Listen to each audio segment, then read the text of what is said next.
What's up, dudes? Welcome back to the channel and welcome back to another Dead by Daylight video. Now, in a past life, I was known as one of the people in the Mortal Kombat / NetherRealm community that was known to talk a lot of crap about Mortal Kombat, the decisions that NRS and WB were making about the game, to the point where I actually had my channel taken down by a mass run of copyright strikes from WB themselves. I am known to be critical of what I love. Did I love Mortal Kombat? Was it constructive criticism all the way for that game? Yes, it was.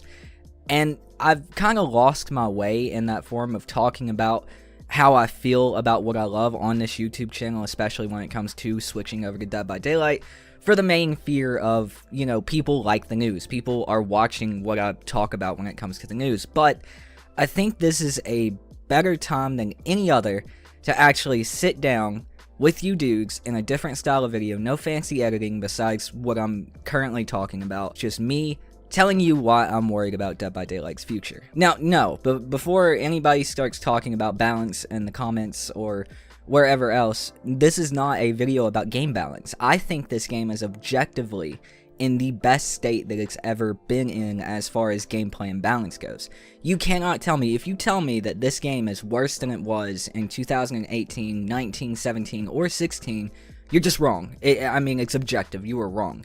This game no longer has DS that can be used instantly. This game no longer has Moris that can be used instantly. They balanced out perks like Ruin and DS and some other exhaustion perks. Like, as far as balance goes, this game is objectively in, the best state that it's been in, and it continues to improve in that regard, with every year. There's no way you can tell me that a game with infinite loops for a killer, or a killer that could take a survivor out of the game immediately on the first down, is better than a game where everybody gets to play, no matter how much fun they're having, for the entire game. For 2 or 3 hooks, they have to get hooked before they can use their DS. Regardless, this is not about balance. This is about the PR and decisions that have been made as a business over the past few months that keep accumulating. They keep getting worse and worse and worse.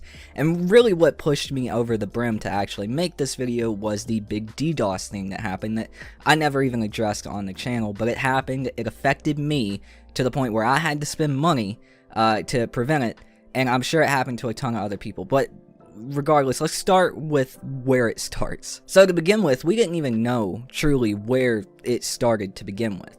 It actually started with Pinhead's release into Dead by Daylight. With Pinhead's release, we had no idea, and that's sort of the problem, but we were supporting an NFT with purchasing Pinhead.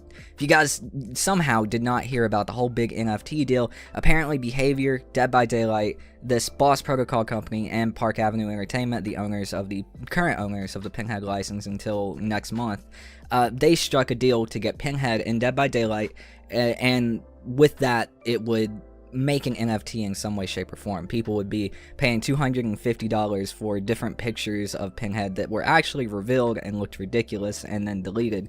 But regardless, that's not really what it's about. What it's about is we weren't told about this. We weren't told that was what our money was going to. There was just nothing about it. And when it happened, when we were finally told about it, we weren't told about it from Behavior or Dead by Daylight. We were told about it from the Boss Protocol company themselves. And we didn't actually find out that Dead by Daylight was in cahoots until 2 weeks later, I want to say, and the first statement that was released was kind of saying they had no idea about it, or they weren't really involved with it.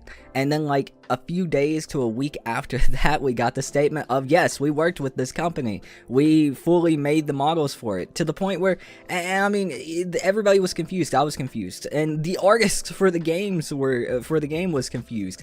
They were saying how disappointed they were and everything else. It was bad business, it was bad PR, and that was the first of many mistakes that have happened recently. The second major mistake, in my eyes, has been very debatable, and that is skill-based matchmaking. There are a ton of people, including myself on Dead by Daylight, that really are not enjoying playing the game because of skill-based matchmaking.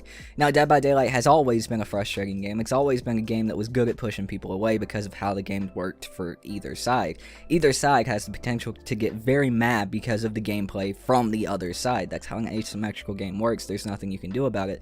But skill-based matchmaking has kind of amplified that by a million, to the point where it feels like, and people are saying, and even I would go everyone was saying that it's kind of taking the casual appeal of Dead by Daylight away. Everyone is always playing at 100% now because they don't really have a choice otherwise. If you're not playing at 100% with how everyone else is playing, it's kind of a vicious cycle, and it's the cycle that I've talked about for perks for a very long time. One side will run the best perks because they know the other side will, and the other side is running the best perks because they know the other side will. Even if they didn't plan on doing so to begin with, they automatically assume that the other side will have the best perks, so they need the best perks to compete with that side. Doesn't matter if you're killer, doesn't matter if you're survivor, it's a vicious cycle, and that's what we get with how the perks are currently balanced out in Dead by Daylight and how big of an impact the perks actually play in the game. And it's that vicious cycle has happened with skill-based matchmaking. You have one side saying, well, if I don't play at 100%, the other team will be playing at 100%, I'm not going to have fun, I'm going to get rolled on. And then you have that side saying, well, the killer survivors, they're going to be playing at 100%, man, so I got to sweat my ass off or I'm not going to have fun. It's that vicious cycle, and I believe skill-based matchmaking has brought that in. Is it a problem that's really just started by the word skill-based matchmaking because of how many other games have had issues with skill-based matchmaking and how many other games have had their casual appeal taken away, and it's more of people in this community just being worried about that happening even though it's not really affected it whatsoever? I would usually agree with that, but I personally experienced it. The game does feel significantly different than before skill-based matchmaking was added in, to the point where myself, as a killer main since 2016, has not played a killer match of Dead by Daylight in close to 2 weeks, I'm pretty sure. I haven't played a killer match on Dead by Daylight on my stream otherwise since the PTB for Chapter 22. I've been a killer main since 2016. That's what I have fun with on the game for the most part. Never really got down with the survivor style gameplay, looping, etc, etc, etc. I've always went to killer, and I have not touched killer in 2 weeks because it's stressful, man. Like, I literally feel stressed when I'm playing this game, and you know, that's not why I started playing video games. I started playing video games to have fun, not to be stressed. It was to escape the stress of life. And now Dead by Daylight is more stressful than having 2 kids, one being a newborn and one being a moody 2-year-old. And I think that's backwards to me. And the main problem is Dead by Daylight haven't addressed it at all. The whole community has been on fire about it at one point or another, and it's not really been addressed. They haven't said that they're tweaking it, they haven't said that they're improving it. We actually, in a Q&A, basically got one of the devs telling us to shut up and suck it. And not in the literal sense, but it was more of, it was kind of condescending in the way that it was explained, and in the form of saying that nothing about it will change, and this is how the game is now. It's kind of condescending and more or less cocky to take that standpoint of, we're just not going to listen to our community. We're just not going to listen to you guys. We don't care what you think. This is what we want in our game. Deal with it. And in my opinion, that's backwards game development. You should be really listening to your community, what they want, and take that advice on how to move forward. You know, especially if you're a live service game that's been out for 5 years now and you plan to continue for another 5. You're not Call of Duty, you're not Battlefield. You can't make a bad decision one game and just fall back on the next game to fix it next year. Like, you're a live service game. You're relying on these people coming back, paying $30 for the game, and then coming back and buying skins and buying new characters and everything else. So that viewpoint for a live service game like Dead by Daylight really doesn't work, and that really worries me about the future of the game. But what really set me overboard when it came to Dead by Daylight recently, why I'm making this video, is the DDoS attacks in the game. This was something that, no, I was not directly DDoSed. I have been DDoSed before. I know how annoying it is, but somehow, and I'm saying somehow because I wanted to wait on the explanation from Behavior Dead by Daylight themselves. I didn't look up any information on how it happened. I didn't look up anything. I still haven't on what happened, how it happened, and how it was going to be fixed, because I wanted Behavior to do that. I wanted them to explain it to me, and they didn't, so I don't fucking know. But no, I was not directly DDoSed. There were a ton of streamers and a ton of people who don't have a platform, who don't stream, that were probably affected, because you're crazy if you think that people who get mad at the game are just going to target the the streamers that are in their game. They're gonna, if they get mad playing on one side or the other, they're gonna get mad, and if they have the ability to DDoS the other side, whether that person has a platform or not, they're going to do that to that person. So I'd hate to know how many people out there in the community who don't have a platform to tell people about it. I'd hate to know how many people got DDoSed. But this directly affected me, even though I'm not a big famous DVD YouTuber like Polly or King or Dowsy, whoever else, Ox, you know, I could still be a target. You know, they see that I'm a YouTuber, they check my Steam account, they see that I'm a YouTuber, they want to take me down. You know, I can't let that happen. So I had to go out and pay for a VPN, something that I've never had to buy, I've never had to pay for before. I had to do. So that's money out of my pocket for a problem with the game of Dead by Daylight. That's money out of my pocket that's not going towards the game, that's just protecting me playing the game. And we didn't even hear anything from Dead by Daylight for like a week or so, and they gave us a blanket statement of saying, yeah, we know about it, we're working on it. Okay, that's all you get.